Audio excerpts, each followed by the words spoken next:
ассалому алайкум шунавандаҳои арҷманд. гуфторамонро аз силсилаи хониши адабӣ оғоз менамоем. ҳоло гуфтори 29-ро аз рӯи китоби адабиётшиноси варзида ва мунаққиди барҷастаи тоҷик соҳиб Табаров зиндагиномаи Садриддин Айнӣ солҳои 1875-1899 дар қироати Абдурашид Хоҷамқулов бишнавед.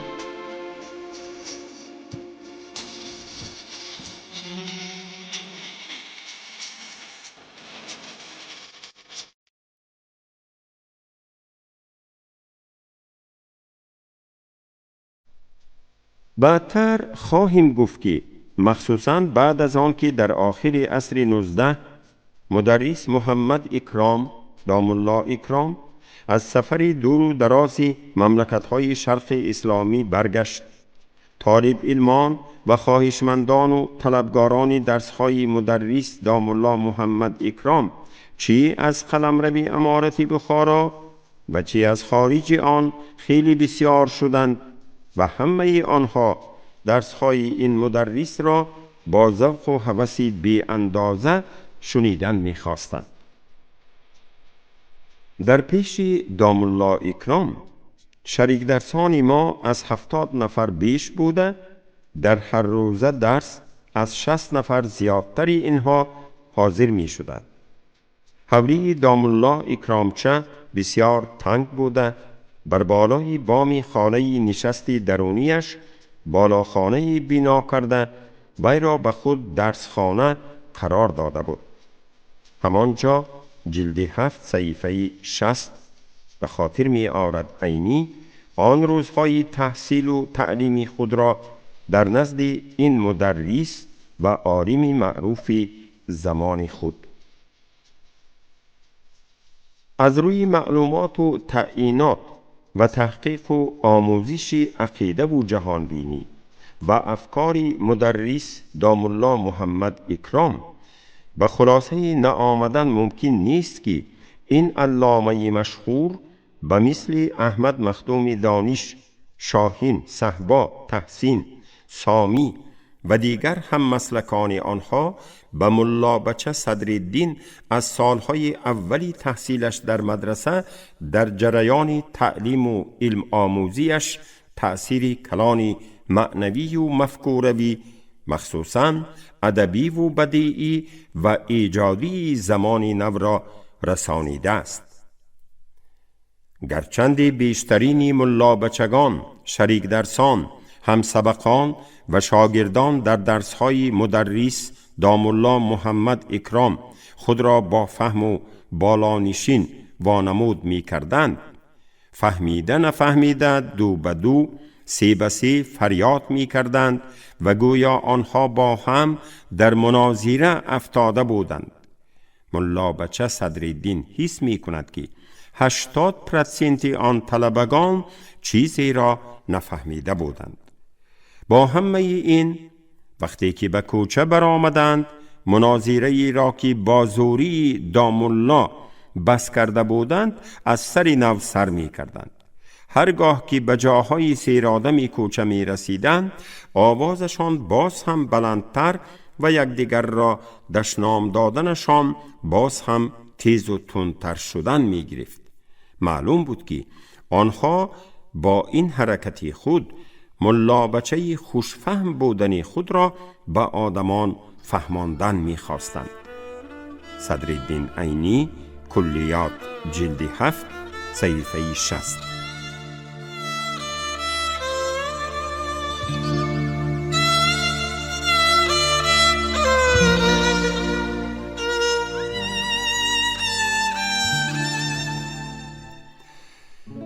باید یک حقیقت را از حیات عینی به خاطر آریم که او در همه سالهای اولی تحصیلش از جمله در سال تحصیل 1892-1893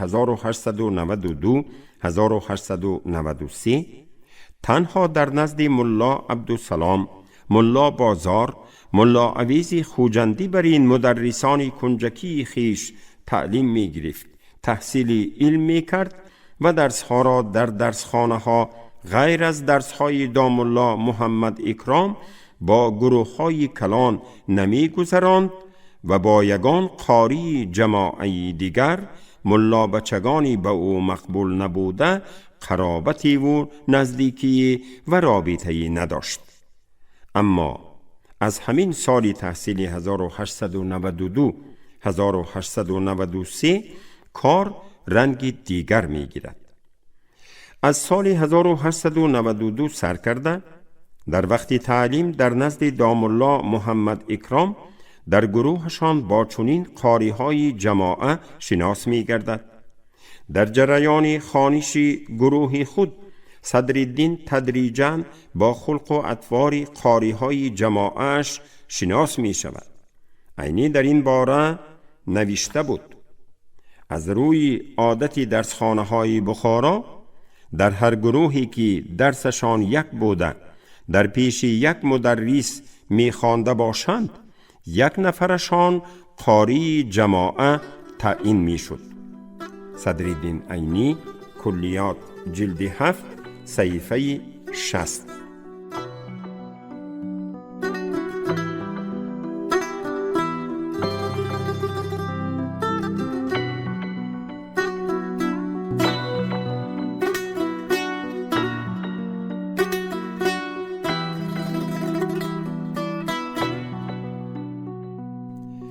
چنان که عینی تأکید می کند، از روی تعامل در مدرسه های بخارا چی در نزد مدرسان مشهور و چی در پیش ملاهای سیر شاگرد، قاریان جماعه عادتاً از بین مخدومان و ملازادگان پدرانشان معلوم و عالی مرتبه و اگر در یک جماعت چند نفر ملازاده باشند، کدام آنها که پدرش نامدارتر و منصب کلانتر باشد او قاری جماعه می شد.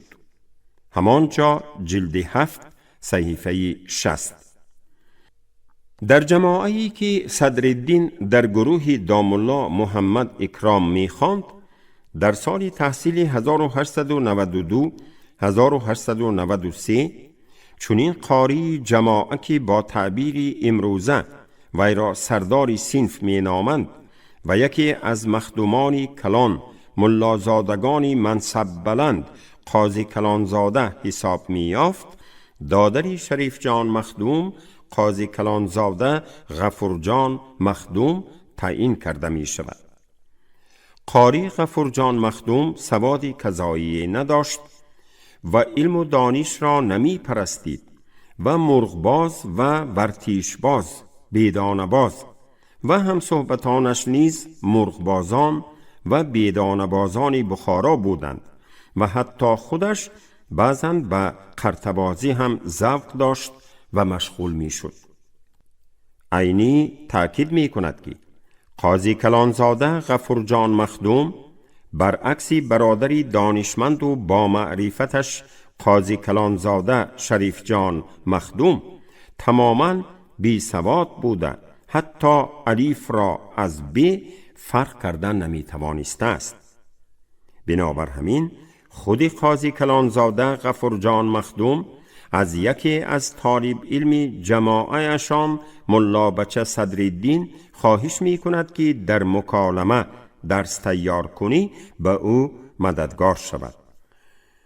ملا بچه صدرالدین اولها خواهش این قاری جماعه اشان را رد می کند، اما قاضی کلانزاده غفور جان مخدوم از دامالله محمد اکرام که از شاگردان پدرش قاضی کلان عبدالشکوری آیت بود خواهش می نماید که صدرالدین در آن سال تحصیل یکی از بهترین شریک درسانش را به او وابسته کند تا که او هر روز به خانه قاضی کلانزاده غفور جان مخدوم آمده پیش از درس به او درسی همان روز خوانده شدنی را مکالمه کند و یاد دهد.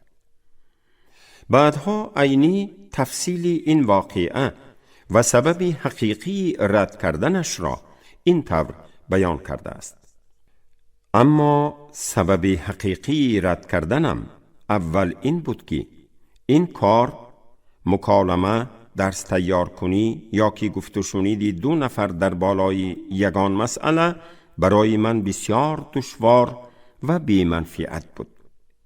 حقیقتا هم به یک آدمی بی سوادی تاجیک عبارت عربی را راست یاد دادن کاری آسان نبود. دوم این که اگر تکلیف او را قبول می کردم، باید هر روز به حولی شریف جان مخدوم رفته از پیش نظری او گذشته به خانه دادرش می در آمدم و حال آنکه من از او شرم می داشتم، چون که از خانه او بی رخصت گریخته بودم. غفور جان مخدوم مگر از بین شریکان یگان کسی دیگری باب را نیافت که باز از پی من افتاد و این دفعه خود به من مراجعت نکرده دام الله را واسطه کرد. دام الله اکرام که از شاگردان پدری او بود و از روی عادت بخارا فرزندان استاد را به درجه پدرش حرمت کردن برای شاگرد لازم بود، مرا مجبور کرد که تکلیف او را قبول کنم. صدرالدین عینی، کلیات، جلد 7، صفحه 61.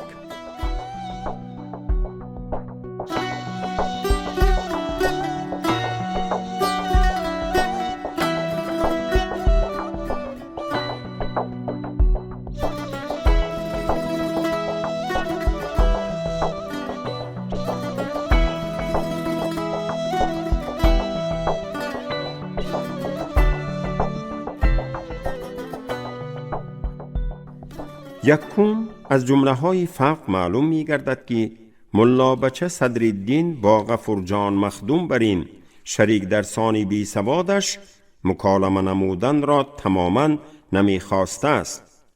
دوم، او را از بین 70 نفر شریک درسانش غفور جان مخدوم همچون یکی از اولین ملا بچگان و کسی باب برای مکالمه با خود انتخاب نموده بوده است. سوم، احترام قاضی کلانزاده شریف جان مخدوم را صدرالدین بلند می دانسته است که با سببی از حولی او گریختنش شرم می داشته است که دوم باره به حولی او رود. و چهارم، صدرالدین بعد از خواهش استادش دام الله محمد اکرام که حرمتش را برابری حرمت پدرش می دانسته است، نخواسته است که خواهش او را رد کند. بنابر همین عینی می نویسد: من هم که سخن استاد خود را دام الله اکرام را رد کردن نمی توانستم، این کار را مکالمه را به قاضی کلانزاده غفور جان مخدوم قبول کردم. همانجا جلد 7 صفحه 61.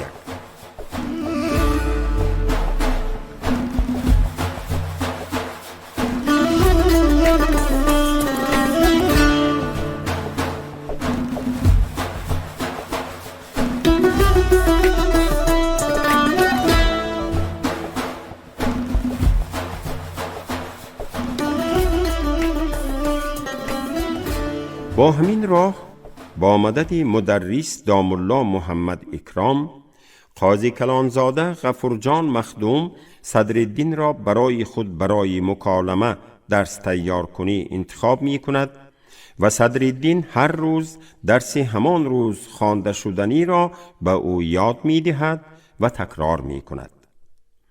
صدرالدین در آن سال تحصیل 1892-1893 یک درجه به زبان عربی آشنا شده بود. او اینچنین درسخانگیش را پیش از به درسخانه دام الله اکرام رفتن در پیش دام الله های کنجکیش ملا عبدالسلام و ملا بازار می خواند و درس هر روزه در حولی دام الله اکرام می خواندگیش را یک روز پیش در نزد همان مدرس های کنجکیش خوانده خوب از یاد می کرد و بعد به نزد دام الله اکرام می رفت. بنابراین هر آن چیزی را که صدرالدین به غفور جان مخدوم یاد دادنی می شد آن را خودش خوب می دانست. گرچندی ملا بچه صدرالدین با خواهش دام الله اکرام هر روز یک بار به حولی قاضی کلانزاده شریف جان مخدوم آمده با قاضی کلانزاده غفورجان مخدوم درسها را مکالمه تکرار می کرد و درسی همان روز خوانده شدنی را به او یاد می داد، در میانه او و غفورجان مخدوم هیچ گونه کار، مکالمه و درس تیار کنی نمی گذشت. صدرالدین عینی، کلیات، جلد 1، صفحه 38.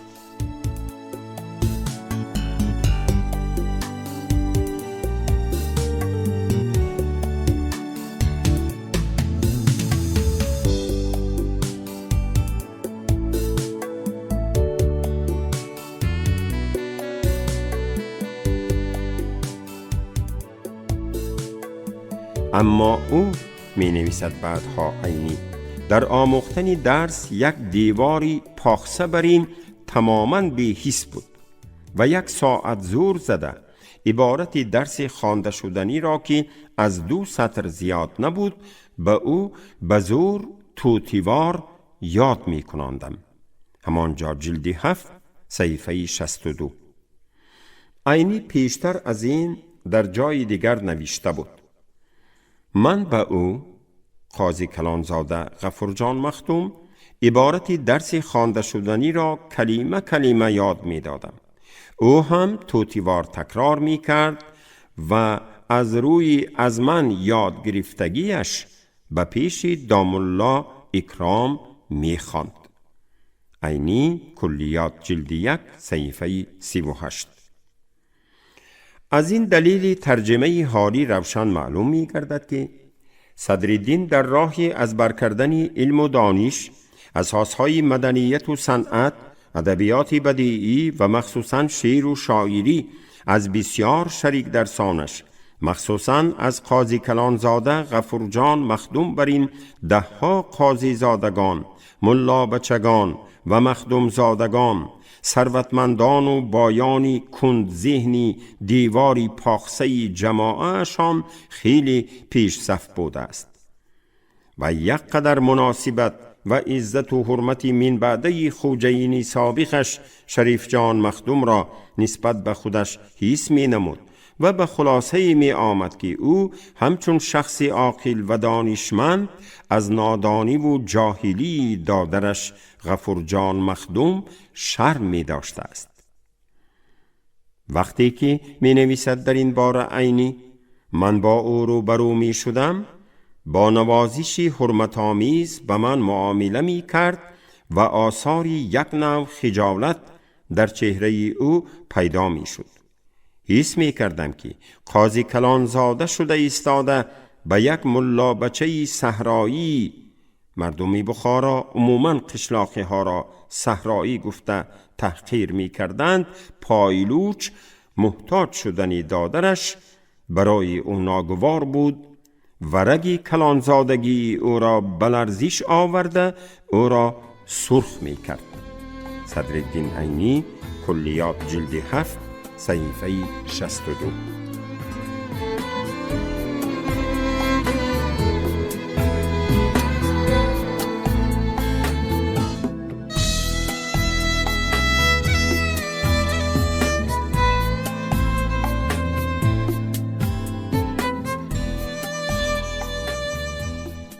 حالان که در غفورجان مخدومی قاضی کلانزاده بی سواد و کم خیرت هیچ گونه علامت و نشانه شرم و حیا دیده نمی شد. او حالا هم ملا بچه صدرالدین را خدمتگاری حوری قاضی کلانزاده شریف جان مخدوم حساب می کرد و حالا هم رفتن خانه اش را به او می سپارید. عینی چون این تأکیداتش را در ترجمه حال و یادداشت‌هایش بارها تکرار کرده است. او از جمله باری دیگر در مختصری ترجمه حالی خودم همین لحظه را این طور به قلم داده بود: او قاضی کلانزاده شریف جان مخدوم در وقتی واخوردن یک قدر مرا حرمت می کردگی شد. او یک نوع شرم می کردگی بر این می نمود که دادری او با وجودی قاضی کلانزاده بودن از جهت علم به یک صحرایی، مردمی بخارا ملا بچگان قشلاق و عموماً مردم قشلاق را صحرایی گفته تحقیر می کردند محتاج است. صدرالدین عینی، کلیات، جلد 1، صفحه 38.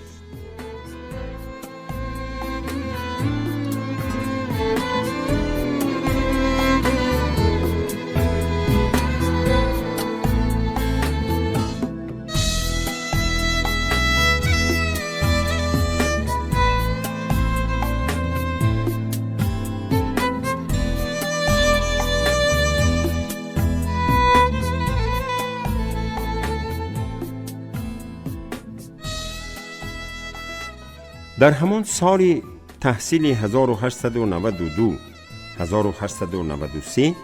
احوال مادی و مالیوی و روزگاری صدرالدین و برادرش سراج الدین خواجه از سالهای تحصیلی گذشته‌اش هیچ فرقی نمی کرد و حتی از آن سالها هم وزنین‌تر و سنگین‌تر بود. صدرالدین ملا بچه در 2 ماه اولی تحصیل تا وقتی مکالمه درس تیار کنی با قاضی کلانزاده غفورجان مخدوم، هر پگاه به 5 پول 1 تین و 4 یک 2 تا نان خریده با دادرش سید سراج الدین خواجه چای میخورد. اما بعد از آن که او به مکالمه با قاضی کلانزاده غفورجان مخدوم آغاز نمود، 2 ماه یکی از آن نانها را با غفورجان مخدوم یک جایه میخورد.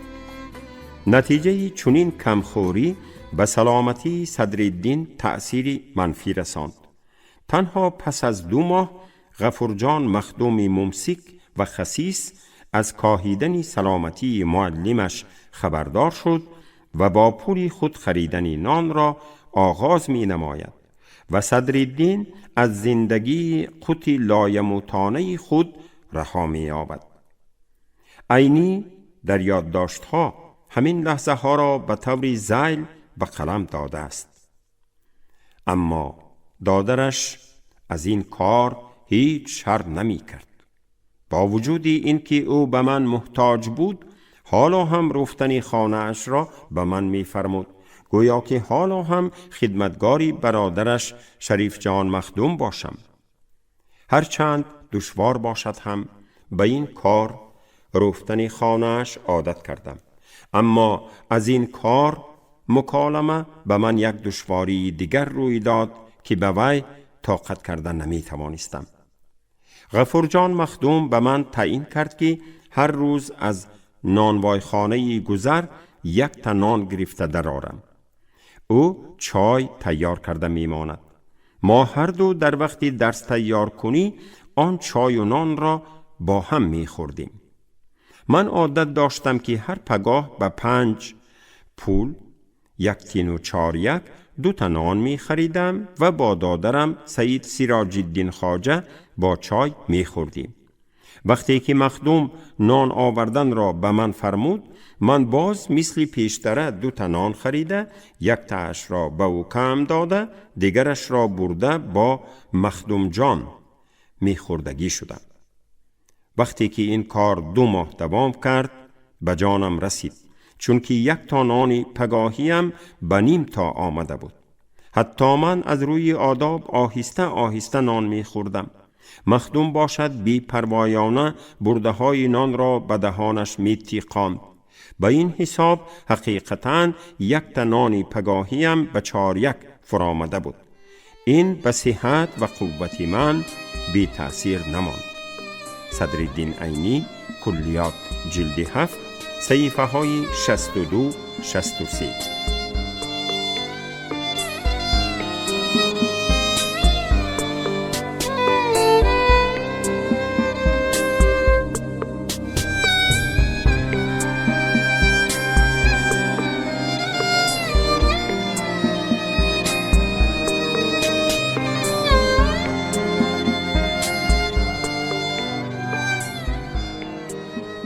حالانکه صدرالدین صحرایی از طبقه بندی جمعیت بی خبر بجایی در مدت 2 ماه از نانوای بی پول آوردن 1 تانان، بیکاره پول خودش را برای قاضی کلانزاده غفور جان مخدوم صرف کرده بوده است. او بعد از 2 ماه از خرج برزیات خلاصی یافته، من بعد هر پگاهی مثل روزهای پیشتره 2 نان خریده با دادرش سید سراج الدین خواجه چای و نان میخوردگی شده است. صدرالدین برای قاضی کلانزاده غفور جان مخدوم موافق بیع برادرش شریف جان مخدوم از نانوای خانه گذر شام بی پول 1 نان گرفته می آمد و دیگر هیچ گونه پول نمی داد. اما مخدوم غفور جان پول نان 2 ماهی گذشته را نداد. همانجا جلد 7 صحیفه 63 می نویسد عینی در خصوص خصیصی این قاضی کلانزاده.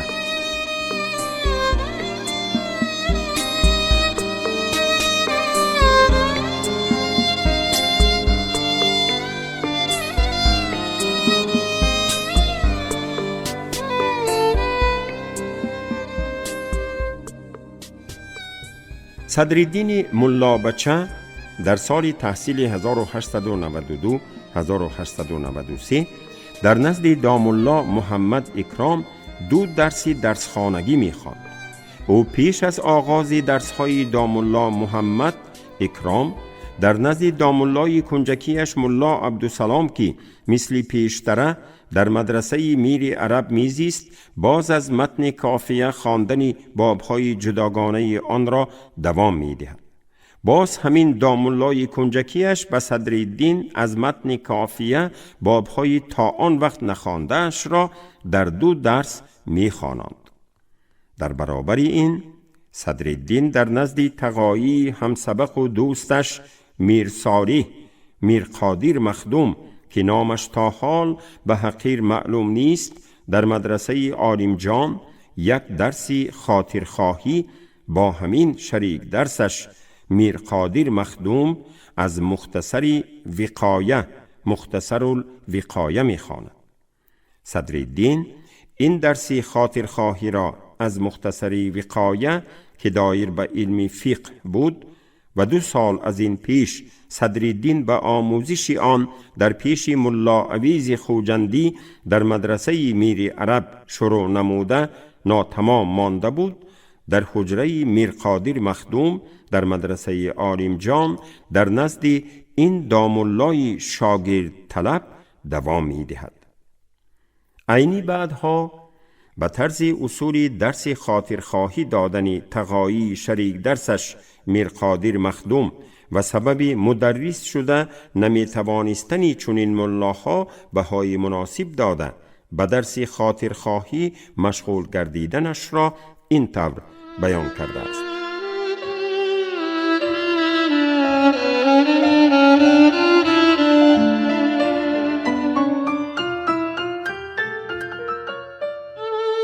شما گفتار 29 را از روی کتاب ادبیات شناسی ورزیده و منقد برجسته تاجیک صاحب تبرف زندگی نامه صدرالدین عینی سالهای 1875 1899 در قرائت عبدالرشید خوجمقولов شنیدید.